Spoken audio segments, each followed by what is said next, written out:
It is March 12th, 2013, and I have a sponsor who has a sponsor who has a sponsor, and I have the utmost privilege of sponsoring lots of women. According to how it works, I'm to tell you in a general way what it used to be like, what happened, and what it's like now. So let's give it a whirl. I was born in a little town called Milledgeville, not at this insane asylum, although my mom probably will disagree with that, at Baldwin County Hospital. And I think I took this from my sponsor. I came out of the womb cussing and drinking and smoking. But my parents didn't exactly know about me. They thought they were having a boy. And that was way back when the mom didn't really get an ultrasound or didn't really, get told what or how many she was having. So under the assumption that they were going to leave the hospital with one boy, they left with two girls. I learned when I did my first four-step that me saying that I came out as the black sheep of the family was probably the most selfish thing I could ever say. How dare I make it all about me, which I'm really good at. My parents thought they were having one boy, and all of a sudden they had two girls. So that was kind of the interesting start of my life. My twin sister and I have an older sister, 4 years older, and we had a good life growing up. My perception of my life growing up anyway was pretty good. Both my parents worked. They took us to church every Sunday and every Wednesday and every other day, it seemed like, that the doors were open. And I was raised in a good, loving environment. At around the age of 13, no, not around the age of 13, at the age of 13, my world got rocked. Because my twin sister and I had gone to a church camp over the summer for a couple of weeks. My older sister had just graduated from high school, and my life as I knew it was over because my dad left my mom. They had been married for 23 years, and we were the Jones family. We were that family that nobody would ever think would split up. On the outside, that's what it looked like anyway. So my sister and I came home. My older sister came home to a house with just my mom. And she told us what had happened. And that kind of set things in motion for me. As I said, I'm a twin. And not to think that I'm terminally unique or different than anybody else, but I often hear people speak and they say, I just wanted to be a part of. I just wanted to be a part of. Well, I just wanted my own individuality. I didn't want to be referred to as the twin or as little April or anything but me. So I was determined to stand out in that crowd. Unfortunately, I made a lot of bad choices in order to be noticed. So 13 years old, crucial time in a young girl's life anyway. My dad left. I found out that not only did he leave my mom, but he had been having an affair with a woman who had, guess what, 3 daughters. 2 of them twins, the older one 4 years older. So he left one household to go to this household. A lot of daddy issues came from that. I didn't understand why I was abandoned. I didn't understand why he didn't love me anymore. I didn't understand why he didn't love my mother anymore. I didn't understand how he could trade us for another set of us. That being said, my mom was left to raise the girls. My older sister had gone off to college. My twin sister and I were left at home, and my mom did an absolutely wonderful job at being the best mom that she knew how to be. At the same time, she probably had some fear of her own that if she didn't kind of cater to our needs and wants, especially, maybe we would leave too. Maybe we would decide to go live with daddy instead of her. So my mom would pretty much let us do anything that we wanted to do. She was such a good, loving mom that when I was 14 years old and I decided that I wanted to try alcohol for the first time, she was such a great mom that she went to the store and bought it and brought it back home and said, I'd rather you experiment here so I know you're safe. So I did. I drank that vodka and it was so good. It was so warm, and as it went down, it made me feel so tingly and so refreshed, so alive, so amazing. In retrospect, I see now that I began drinking alcoholically straight off the bat. I didn't just have a little sip or one drink. I had the whole bottle.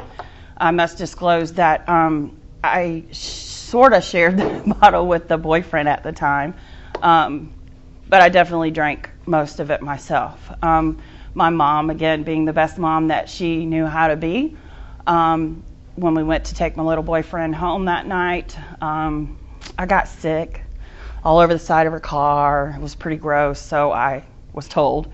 But the next morning, she did a great job at cleaning it up for me, and, it was fine.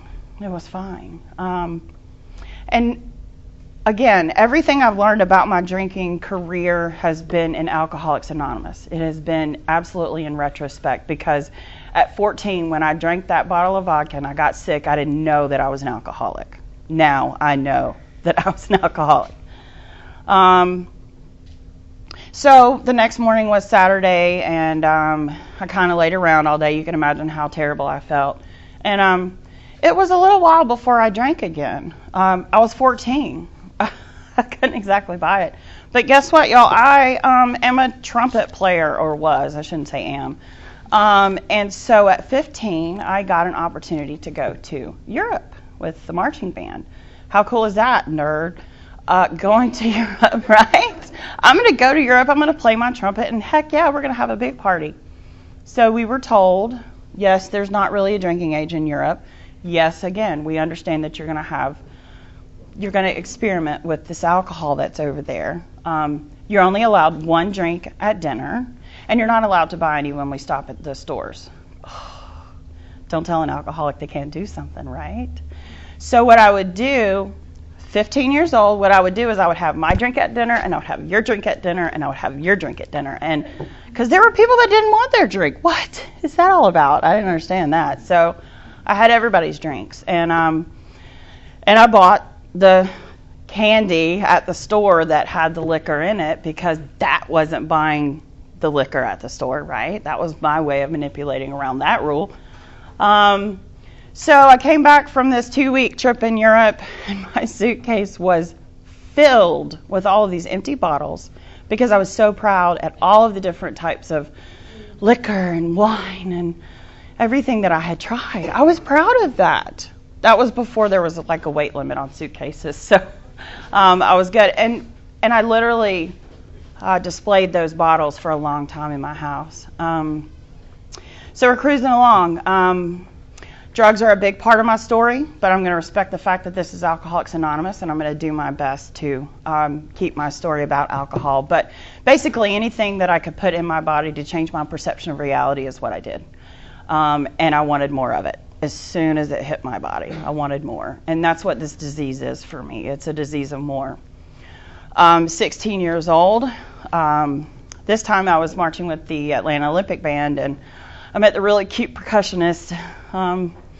And he did some things that I had never done before. So, whoa! He was old enough to buy alcohol. So, heck yeah, I'm going to hook up with this guy, right? Start sneaking out. That was back when three-way calling first started. I'm dating myself now. And so what I would do is I would tell my mom that I was at my best friend's house, and really I was downtown in a hotel room doing whatever with whatever, and I would call my friend, and she would call my mom, so my mom would think that I was at my friend's. Carry those good friends along with you, huh? They kind of do what you want them to do. And anyway, so 16 years old, that's the kind of stuff I'm doing. That's when I decided that I was just, I'll put this one out there, I was just going to be a pothead the rest of my life. Because that, I didn't get sick. I didn't get violent. I didn't get sad. Just put me in the zone.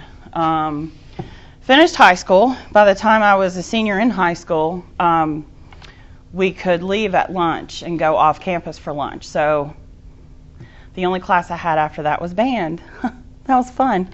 So I took advantage of that, leaving campus for lunch, and I never came back the same way to school that I had left before. Things are going well. Again, I'm living my life, thinking everything's okay. I graduate. We're pretty smart people. Like, by the book, I'm, pretty smart, like educated and stuff. Man, I made a lot of stupid choices.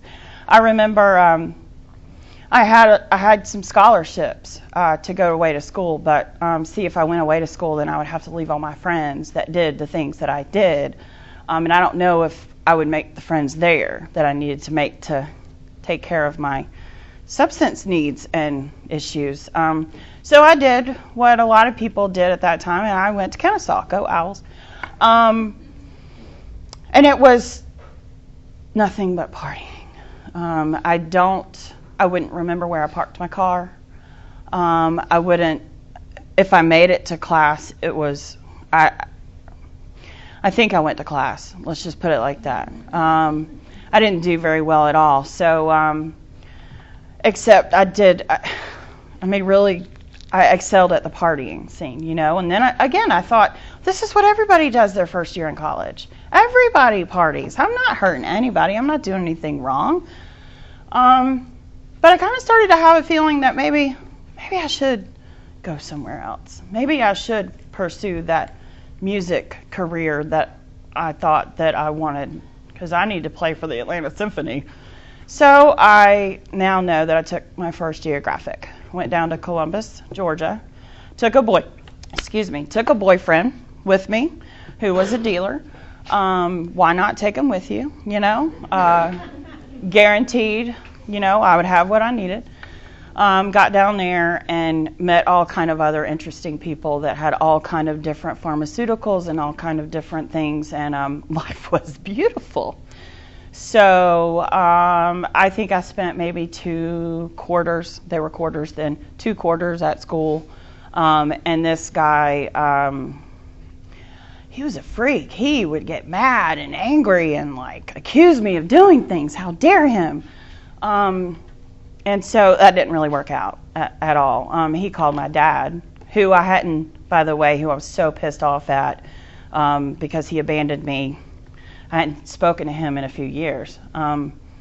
So this boyfriend calls my dad and says, your daughter is off the rails. She is doing this, and you need to come and get her.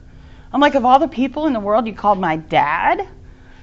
Who cares about but my dad did the one thing he knew how to do, and he came and rescued me. Within a few hours, he was in Columbus, Georgia, with a U-Haul, ready to take me and my stuff back up here. That was a great plan, right? No, not so much. Because guess what I've learned in Alcoholics Anonymous? Wherever I go, there I am.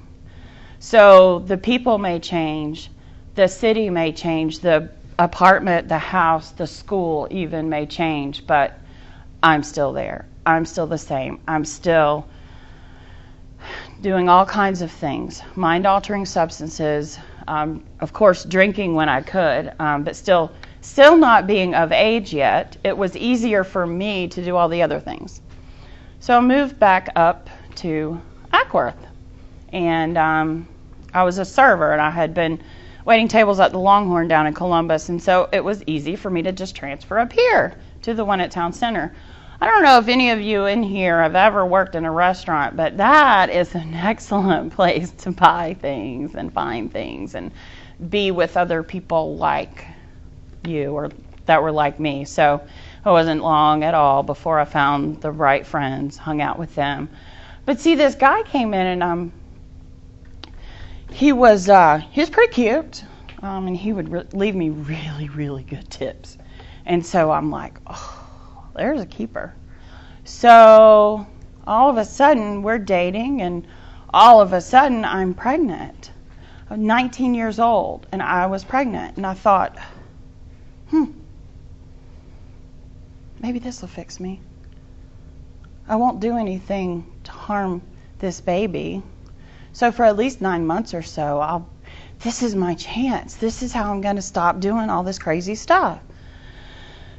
I wish I could say that I went through that pregnancy without drinking or drugging, but I did smoke some. Luckily for me, she's only a little flaky sometimes. She came out fine. And what do you do when you're in the Bible Belt? You get married if you're pregnant, because you can't be pregnant. That's not how I was raised. So, got married, had a baby, played house. It was wonderful. It was absolutely wonderful, except one thing. I am not cut out to be a housewife at all. Not cut out to be a stay-at-home mom at all. I've got that inside, I gotta go, I gotta do. I can't be here all day, and you're definitely not gonna tell me what to do. So, played house for a few years. I found these pharmacies online that would deliver stuff right to my door, and it was fabulous. I was always there for my daughter, though. Even when I got stopped by the state patrol because my car smelled funny, I was being the best mom I could be because my daughter was with me and she was safe, right? Things progress. He was an active alcoholic at the time, and he got violent. He got mean. And he wouldn't change. See, my pattern is I'll marry him, and if they don't change, if they don't do what I want them to do, if they don't act the way I want them to act or treat me the way I think I need to be treated, then I'm done. So we got a divorce, and along comes number two, husband number two. And guess what? I met him at another Longhorn. Patterns. We're so predictable sometimes. That was a mutual. He looked at me and he noticed that I wasn't all the way present that shift, and so he was like, "I know what you're doing." Like, that's literally what he said. I'm like, "What do you mean?" He's like, "I know what you're doing." I was like, "Okay." So we started hanging out. Drugs are bad. We started hanging out, and I thought, okay, I know I can fix this one. See, what I'm good at too is taking other people's inventory, even before I knew that's what I was doing. He didn't measure up either. I thought, even there's a sign. You should know that you're not making the right decision when the best man at the wedding asked you, "What are you doing?" Gave his best man speech and said, "I think Amy lost a bet on this one. That's what we're going with." So red flags. Anyway, I proceeded to marry this guy because, see, he was middle-aged. He didn't have any kids. He never had a stable environment growing up. So I could give that to him, right? I'm the perfect candidate for that. So within a few months, guess what? Another baby coming along. Woo! And by then I was drinking a lot. Because he's an alcoholic too. There's a pattern there. So I kind of validated my drinking more because he drank. It's a lot easier for us to drink when other people are drinking. I don't know, anyway, for me, that's the way it was. If you're drinking and I don't see you have any consequences, then I can drink, and that won't happen to me. Well, along comes my first DUI. Unfortunately, we had been before we got married, I'm sorry, because I didn't get a DUI while I was pregnant. How, I don't know. But anyway, so I get my first DUI, and because we had been at the bar and we flipped a coin who was going to drive, who was the least, neither one of us should have been driving, but I lost or won the coin toss, whichever one you want to call it, and I got pulled over by a Cobb County Park ranger who had no idea how to do a DUI stop. So then all of a sudden, all of these people were around, and you know what? It just was an inconvenience. I had to go to jail. I had to pay a fine. I had to do community service, and I was on probation, and whoopee shit. It was just an inconvenience for me. So I kept doing what I was doing. I kept drinking. I just didn't drive for a while, drinking. we have a baby. Things are moving right along. Again, I wish I could say that I stayed absolutely sober throughout that pregnancy, but if you drink a glass of red wine, it's fine, right? That's actually good for the body. Well, they didn't tell you that it should be like a normal glass. My glasses were like this. But again, I was hanging around people that co-signed my bullshit. It was absolutely acceptable to them what I was doing.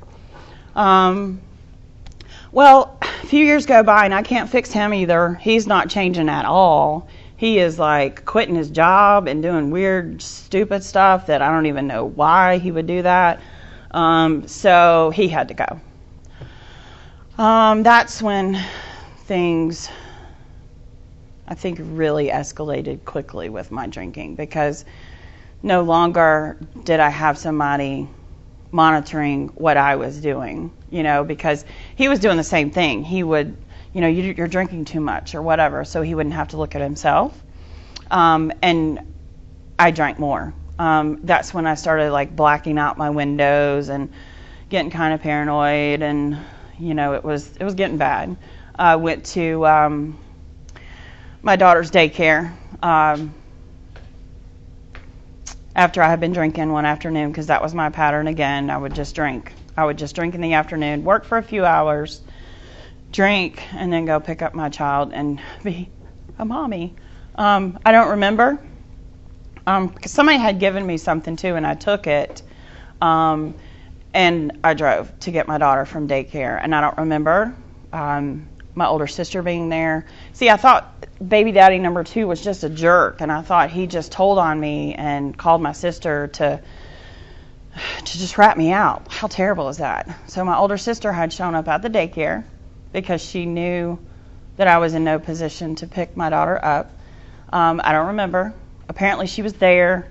The daycare workers were there. They came out, and I didn't leave with my daughter, but I did go back home, and all of a sudden my mom shows up, because, see, y'all, my car had gotten repossessed, because that's what happens when you don't make the payments.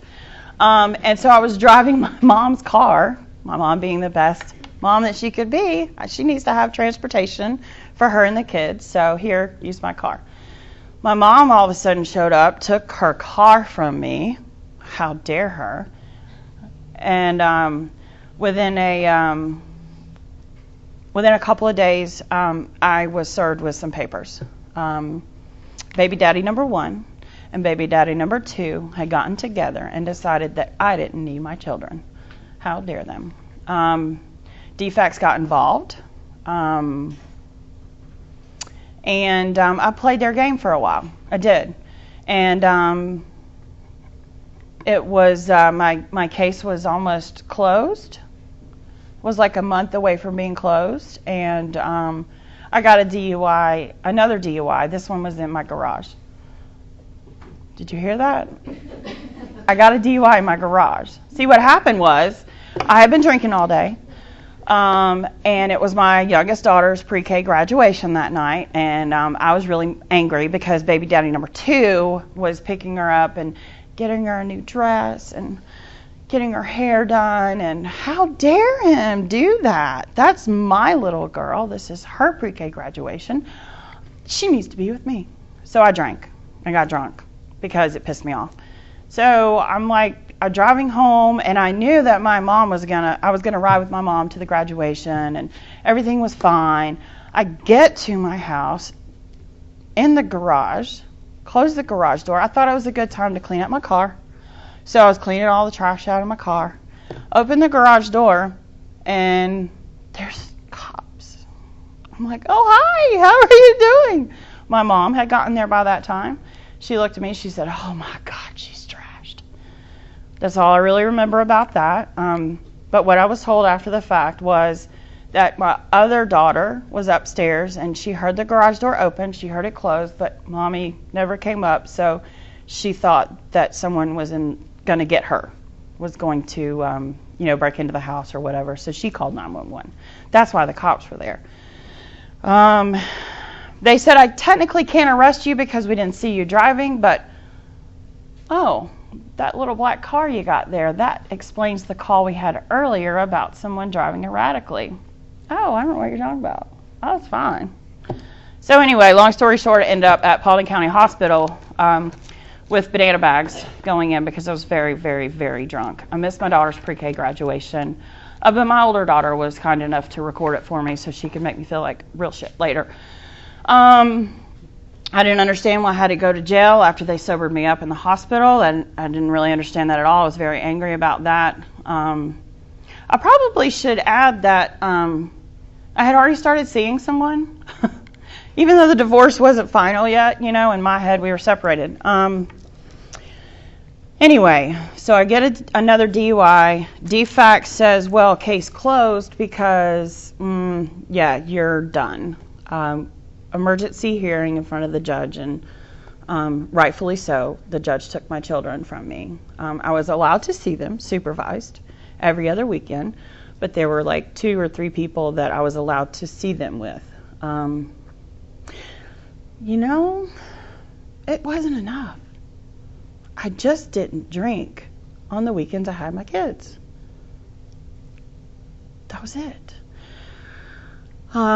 Kept drinking. My current husband now, hey Scott,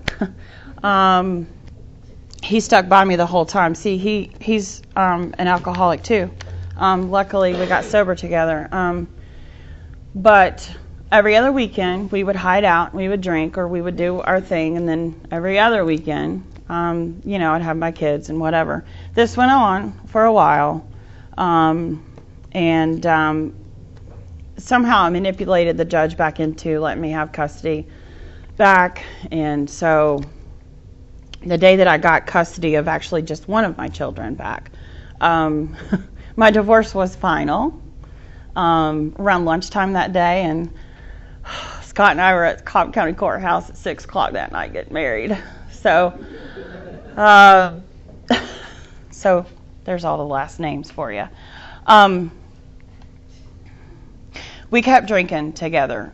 He would try to stop drinking for periods of time. He actually had quite a number of years where he didn't drink, but I never went without any other substance. I always had something in my body to change my perception of reality all the time. I took some pills, drank some wine, and same thing I did every other day, and ended up falling out in the kitchen on December 22nd of 2000 something, and ended up in the hospital, waking up with a breathing tube and all that whole 9 yards. Luckily, Scott was able to perform CPR until the paramedics got there. Woke up in ICU, and I had no idea I had been selfish. I had no idea. Suicide was never like a thought of mine, but I do remember the most selfish statement I've ever made in my entire life. When I woke up and I looked at Scott and I said, "Why didn't you let me die?" And he said, "Because I love you." I said, "Okay." So I got to come home on Christmas Eve day, by the grace of God. I didn't die and stay dead. I don't know if you've ever heard me share that, but I didn't die and stay dead. We went along our life. Still wasn't enough. I kept drinking. I just thought, wow, that was unfortunate. I better not do that again. But guess what? I did it again. A few months later. No concept of the fact that once I crossed that threshold into addiction, into alcoholism, it was unpredictable what would happen when I put substances in my body, whether it be 1 or 2 or 12. I had no idea what would happen. I know that now. That's why I'm not willing to take that risk again. Went back to the hospital, same kind of deal again. Got out, and I had gotten another DUI somewhere in there, and it was pending, and it was pending for a long time. It wasn't until March of 2013 that I went to court for the final time. There had been court appearances up until that point, and my ex-mother-in-law would show up every single time and advocate for me to get treatment. She had letters from Mothers Against Drunk Driving. She had this and that, and she really was advocating for me to get treatment. I thought she was just the biggest bee in the whole world, and she was out to get me because I was not a proper mother for her granddaughter. Very first amends that I made was to that woman. Because of her, I was afforded the opportunity to choose Cobb County DUI court program or jail for a couple of years. That was unacceptable to me. A program, a year, oh gosh, I'm going to have to stop drinking. Because by then I was drinking all day, every day. My intentions, okay. And acceptance is the answer. It says, before AA, I judged myself by my intentions while the world judged me by my actions. Every day when I got up, my intention was not to drink that day. But by 8:30 or 9 o'clock, I was at the store, and I'd buy a little 4-pack of wine. I'd come home, drink it on the way home, and think, okay, I'm good. Half hour later, I'm back at the store. I literally thought that gas station was going to go out of business when I quit drinking, but they are still there, luckily. They had a really huge wine stock, but whatever. I didn't know that I was at that jumping off point that the book talks about. I didn't know that I could live without. I didn't know that I was at that point where I couldn't live with alcohol and I couldn't live without it. But drink all day, every day. And for me, I quickly found that I didn't like the way I felt when I didn't drink. So I had detoxed myself a week before the final court date on the other things. I don't recommend that at all. It was terrible. And I went to court and pled. And I knew that going to jail, prison for a couple of years minimum was not an option because I don't play well with others, and so I was afraid if I went to jail for a while, I might do something bad in there, and then I end up in for life, and just, so I chose the DUI court program. What that gave me was structure, accountability, random drug test. You have to go to 4 AA meetings a week, and I thought that was all, I have to do this. Oh my gosh.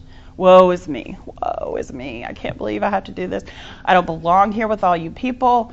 My check-in feeling word for a while was F you. I'm not like you. I don't belong here. I'm better than you. I'm educated. Oh, yeah, I had graduated from college somewhere in there, y'all. They gave me a diploma. Wow. Anyway, I did some more geographicals and stuff, too. But anyway, so I lost my license for a while, for a few months, and my husband was taking me back and forth, taking care of the kids while I was doing all of these meetings and group therapy and individual therapy, and I was just done. I said, oh my God. He said, you know what? They got you for at least a year. Why don't you get something out of it? And at that moment in the truck, I surrendered. I said, okay. Here's this man that loves me enough to stick with me, who stopped drinking 11 days before I did because he knew I'd go down kicking and screaming. That's pretty freaking powerful stuff. I graduated at the top of my class, DUI court. All I mean by that is that I didn't get any sanctions or get in any trouble along the way by the grace of God, and I embraced the program. We were told that we had to get a sponsor. So really what that meant to me at that time was get somebody to call this phone line for me and I'll be good. Well, I picked this woman who has turned out to be the best thing that ever happened to me in my program. She'll have 34 years of sobriety next month. She did a lot more than call the phone line for me, and thank God. She took me by the hand. She taught me how to behave, how to be a mom, how to be a lady, how to get me out of the way. She shared her experience, strength, and hope, and she still does. She's an amazing woman, and I couldn't have asked for a better sponsor. At the time, I was scared. I was scared if I didn't do what she told me to do, that she wouldn't call that phone line and then I'd get in trouble. So fear's a good motivator. It really is, especially for this alcoholic. But I've learned also that fear and faith in my world don't exist in the same space. For me, if I'm standing in fear, I'm not walking in faith. That's just for me. She immediately, I did have to do some jail time on the weekends. Luckily, I got to do jail time on the weekends. Like, I got to go to jail. Did y'all hear that? I got to go to jail at 6 o'clock on Friday, and I got out at 6 o'clock on Sunday. And my sponsor taught me, you're going to be the best big book you can be in that jail. And I said, okay. I was able to share the little experience, strength, and hope that I had with the women in there. I was eager to do laundry. I was eager to organize books because I was excited that I didn't have to stay there all the time. I knew what time I was going to leave. So I got through that. She helped me get through that. She started walking me through the steps immediately. And I told her, I remember saying, I guess I'm powerless over alcohol, but I don't know about that. My life is an unmanageable thing. And she said, what do you mean? I said, I have a job, I have a house, I have a car. I can't even drive it right now, but, my kids are back at my house. And she said, well, who's managing your life right now? I said, what do you mean? You're in DUI court. I said, oh, Judge Clayton is managing my life right now. She was. And so she was able to help me see how my life was unmanageable when I couldn't see that. Step 2, she came to believe in a power greater than ourselves could restore us to sanity. I didn't understand that I was insane. I didn't understand that my behavior was ridiculous. See, because in the doctor's opinion, men and women drink essentially because they like the effects produced by alcohol. Although they admit it is injurious, they cannot differentiate the true from the false. Their alcoholic life seems the only normal one. I thought everybody drank to get drunk. I thought everybody that drank eventually got a DUI or 2 or 3. I thought those were normal things. I couldn't differentiate the true from the false. My alcoholic life was the only normal one. That sense of ease and comfort that came at once from taking a few drinks. That was me. That's the way it made me feel. And after I felt that, I chased it for years, for 23 freaking years. I wanted that ease and comfort. I found that in the rooms of Alcoholics Anonymous. So back to step 2, came to believe. I didn't believe in shit. I didn't believe in anything. But you know what my sponsor said? You can just believe that I believe. And that was enough. That was enough for me. That was the hope that I needed. Made a decision. She said, it's just a decision. You can wake up every day and make that decision. Wow. That 3rd step prayer relieved me of the bondage of self.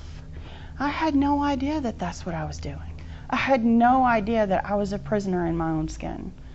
She helped me to see that. 4, made a searching and fearless moral inventory of ourselves. I was so excited. Finally, I get to tell one person all these terrible things that people have done to me. Until we got to my part. I didn't understand that either. She helped me to see that I was the common denominator in all of those things. Step 5, I had told you a little bit, and you a little bit, and you a little bit, and definitely not going to tell anybody that one. She shared her experience and strength and hope, and by God, and she would appreciate me saying, that old woman, I had a lot of things in common with her, because what she did was she shared with me similar situations, similar things that she had done when she was active in her disease. So that gift of identification was there. Oh, we got something in common. Step 6 and 7 for me, I try to live in 6 and 7 because there's always something I can improve with myself. My character defects are there. They're not as bright and bold and eager to come out and play as they used to be, but they pop up every now and then. I'm going back through the steps with my sponsor again right now. With my experience that I have up until this point in sobriety, I'm going through the steps where I am today, not where I was. And I'll tell you, that's a whole new experience in and of itself. So 6 and 7 are really where I like to hang out. 8 and 9, I made that list. I had that list. Remember all those people that had done something to me, right? I had that list. And so slowly I immediately began making amends. It was a couple years before I could make amends to baby daddy number 2, because I couldn't get past what he had done to me. And it talks about that in the book as well. So I was just willing. I was willing to be willing, to be willing, to be willing. And then all of a sudden, I was chairing a meeting on the 9th step, and God said in a really loud voice, "It's time." I looked around, I thought, who said that? Because there were 2 women on the porch that day. I'm like, did y'all say something? And they're like, no, weirdo. You didn't hear that? No. Again, it's time. I knew exactly what that meant. I didn't want to, but I knew exactly what. She helped me write word for word. My sponsor did. Helped me write exactly what I needed to write to make an amends that wasn't about what he had done to me. Of course, he was the one that, I got your note. What else do you want to say? Nothing. That's all. Thank you. 10, sought through prayer and meditation to improve my conscious contact with God as I understand him today. The God that I understand today is not the same one that I understood when I got sober. He is so big, and he is so amazingly, unconditionally loving of me. And I get some power back. Not really my power, but it's God's. You know what? No, that's 11, isn't it? I just skipped over 10. Continued to take personal inventory, and when we were wrong, promptly admitted it. I screw up. I'm progress, not perfection. I make mistakes, but I can recognize them today because they make me feel really yucky inside. I love that I can rectify that immediately. I don't have to lay down at night with that. I don't have to carry that around with me. I get to give that to God. I just absolutely get to give it to God. I get to ask for forgiveness right away. Now, 11. Okay, we already talked about that one, but 12. Having had a spiritual awakening. I had little spiritual experiences all along the way. And I believe that first spiritual awakening was that night in the truck when I said, okay. But I get to carry this message. And my hope is that someone here tonight could relate to something. I had no idea that 9th step promise that says, no matter how far down the scale we have gone, we will see how our experience can benefit others. I had no idea that my sitting in a courtroom defending myself, seeking custody of my children would ever come back into play in my life. Guess what? Gotten to go to court with other women in the program, fighting for custody for their children, because I know what it felt like to be in their position. What a gift. What a great gift that is. Practicing the principles in all our affairs is the last part of the step. And I love that you have them up here on the wall. I don't always get them perfectly, but I do like them. I know that those are all the things that I want to be. All of those things I try to do. And I was none of those things before Alcoholics Anonymous. I'm going to leave you with one sentence from the foreword of the 12 and 12. It says, AA's 12 steps are a group of principles, spiritual in their nature, which, if practiced as a way of life, can expel the obsession to drink and enable the sufferer to become happily and usefully whole. And that's what this program has done for me today. Thank you for letting me share.